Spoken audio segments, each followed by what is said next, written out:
आज का दर्शन तो ऐसा आ गया है महाराज कि विवाह हो रहे हैं, पिता कन्या दान कर रहा है, वो पिता की नहीं रख रही हैं। बोला मैं अपना सरनेम साथ में लेके चलूंगी, डबल लगाऊंगी, तुम्हारा भी लगाऊंगी, मेरा भी लगाऊंगी। बोलो राधे राधे। मीन्स ये कंफर्म है कि तुम इस तरफ अभी आई नहीं हो, तुम्हारा कहीं ना कहीं मानस अभी टिका है।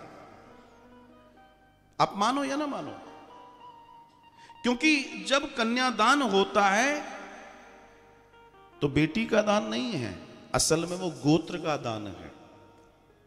गोत्र दान किया जा रहा है उस समय। और दान हमेशा श्रेष्ठ को किया जाता है, अपने से नीचे वाले को दान नहीं किया जाता। दान की महिमा है, दान हमेशा श्रेष्ठ को किया जाएगा। उस समय जब ब्राह्मण देवता आप विवाह कराते हैं तब दर्शन आता है कि ये लक्ष्मी और ये नारायण, लक्ष्मी नारायण को जा रही है। और चूंकि वह नारायण मानकर लक्ष्मी दी जाती है, इसलिए जमाई से पैर नहीं छुलवाए जाते। जमाई से पैर छुलवाने से समस्त पुण्यों का नाश हो जाता है। बेटी से पैर छुलवाने से समस्त पुण्यों का नाश हो जाता है। भांजे भांजी से पैर छुलवाने से समस्त पुण्यों का नाश हो जाता है। ऐसे ही नहीं है। उन्होंने कहा कि मत जाओ, लेकिन वो नहीं माने। और यह स्थिति बड़ी विकट है। गोत्र का दान हो रहा है साहब, और ये इसके पीछे का रीजन क्या था? हमारे यहां मैरिज, विवाह कोई कॉन्ट्रैक्ट नहीं है, जन्मों जन्मों की व्याख्या है, जिसे समझना बहुत जरूरी है।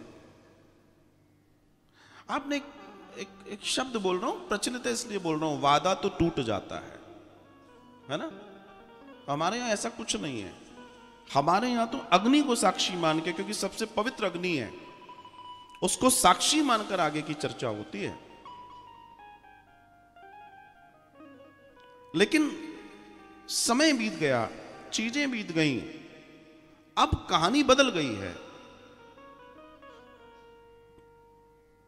पहले लड़की और लड़के का विवाह होता था। आजकल जैसे जैसे हम मॉडर्न और ऊपर होते चले जा रहे हैं, लड़की और लड़के का विवाह नहीं होता, अब स्टेटस का विवाह होता है। और जब स्टेटस का विवाह होगा तो स्टेटस में कहीं ना कहीं आपका ईगो टकराएगा और मामला टूट के कोर्ट में जाएगा। बोलो राधे राधे। बाकी तो मैं क्या कहूं, आप लोग इंटेलिजेंट हैं। ये हो क्यों रहा है? इसलिए हो रहा है, बेटा हो या बेटी हो, मेरा हमेशा सोचना है बेटी को जरूरत से ज्यादा पढ़ाओ, लेकिन संस्कार साथ में देना। अगर सिर्फ संस्कार नहीं हुए और ज्यादा पढ़ गया, कोई भी चाहे बेटा हो या बेटी हो, तो वो ज्ञान निरर्थक हो जाएगा। आज के दर्शन में होड़ इस बात की लगी कि हम भी कमाएं। कमाई कोई बुरी बात नहीं है, कमाना सबको चाहिए, लेकिन किस लिए कमाना है यह बहुत सारे लोगों को नहीं मालूम।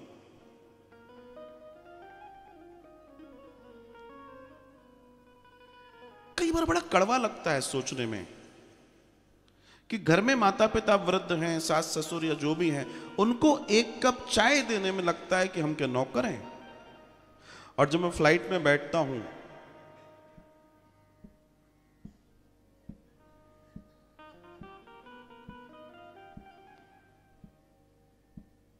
So what do you have? T, coffee? मैं आए? क्योंकि पैसा मिल रहा है। वहां चाय परोसने में और बेचने में, नौकरी करने में कोई प्रॉब्लम नहीं है। कड़वी है और गोली तो गुटकनी पड़ेगी महाराज। ट्रेन्स में, अभी ट्रेन्स में भी चल रहा है। बैरा बनने में कोई दिक्कत नहीं है, लेकिन बुजुर्गों को परोसने में दिक्कत है। क्यों? पीसो कोनी।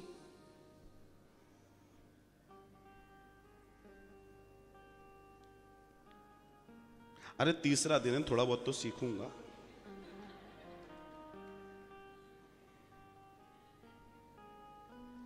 और वही अगर बिटिया एक कप चाय बना दे, दौड़ी दौड़ी गई, क्यों गई? पता पड़ा हर कप के ऊपर 50 रुपए 100 रुपए की टिप घर में मिलने लगे। पर देखो तुम, मैं विनोद की बात जरूर कर रहा हूं, मगर इसके पीछे सच्चाई समझना मैं क्या कहना चाह रहा हूं। आपने जिंदगी को पैसे से तौल दिया। बाहर की दुनिया पैसे के लिए, घर पैसे के लिए, घर प्रेम और व्यवहार से चलता है। और यही यही इसलिए ये प्रसंग मुझे बड़ा पसंद आता है। यहां जो घटनाएं घटी हैं वो जीवन में उतार लें तो शायद घटना ना घटे, और यही समस्या है। हम पारिवारिक दर्शन से आते हैं, लेकिन हम टूट रहे हैं। तो क्या हम प्रगति कर रहे हैं?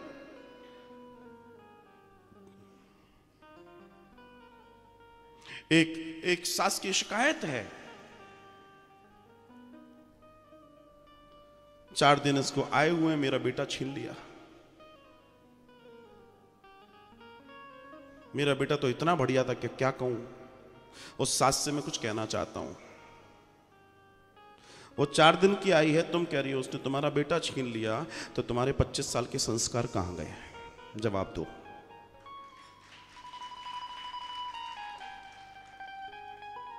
फिर तुमने अपने बेटे को 25 साल क्या सिखाया?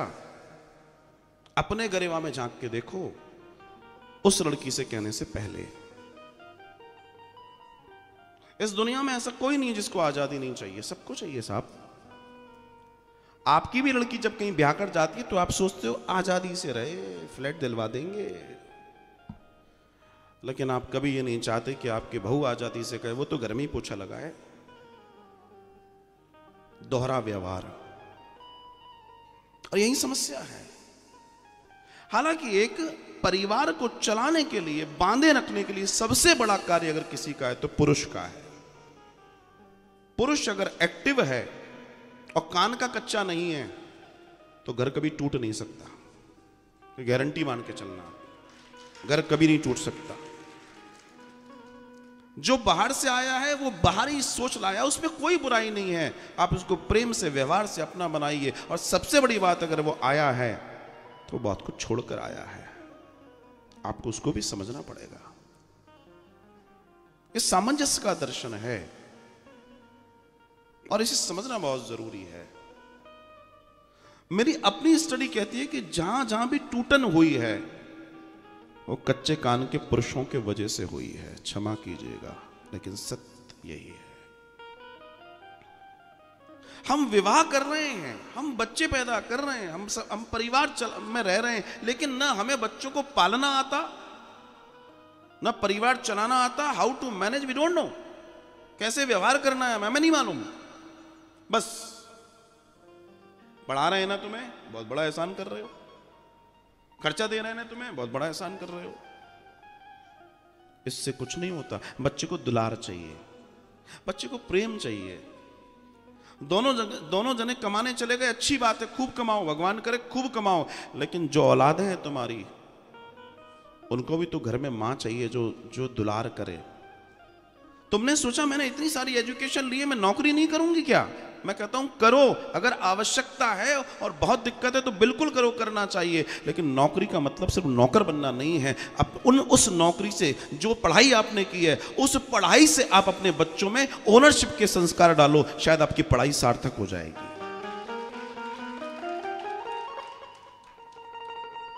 पढ़ाई करने का मतलब सिर्फ ये नहीं है कि हम नौकर बन जाएं।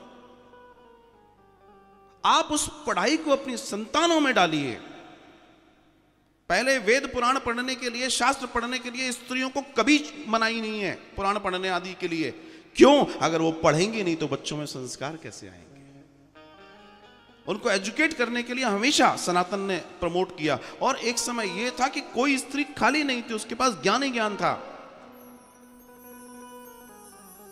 शंकराचार्य जब डिबेट करने गए मिश्रा जी से, तो आखिर में क्या हुआ? पत्नी निकल कर आई ना।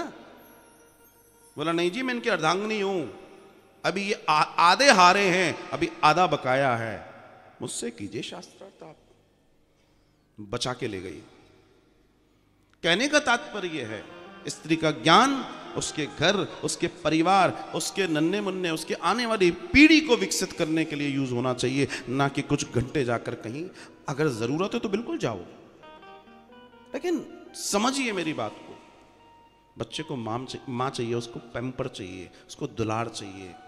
और फिर क्या होता है, फिर विज्ञान क्या कहता है कि जो तुम्हें फीड कराएगा, अब जो तुमने जिसकी ड्यूटी लगा दी है, जिसको तुम 5,000 10,000 रुपये महीना दे रहे हो, बच्चे को उसकी गोद की गर्मी की आदत पड़ गई ना, तो फिर तुम सिर्फ नाम की मां रहोगी। असली संस्कार तो उसके पसीने से उसमें प्रवेश कर रहे हैं, ध्यान रखना।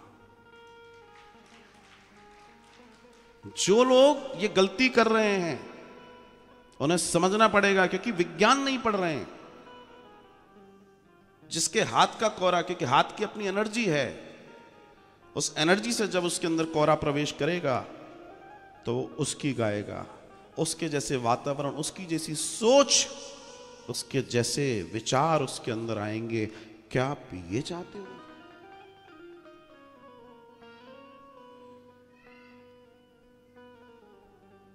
सोचना। छोटी सी बात सुनाते हुए आगे बढ़ता हूं। ये कथा मैं कई बार सुनाता हूं, कथा मुझे बहुत अच्छी लगती है, क्योंकि बहुत सारे उदाहरण उससे एक कथा में आप समझ जाओगे। एक राजा जिसको पुत्र हुआ, युद्ध लड़ने गया, मारा गया।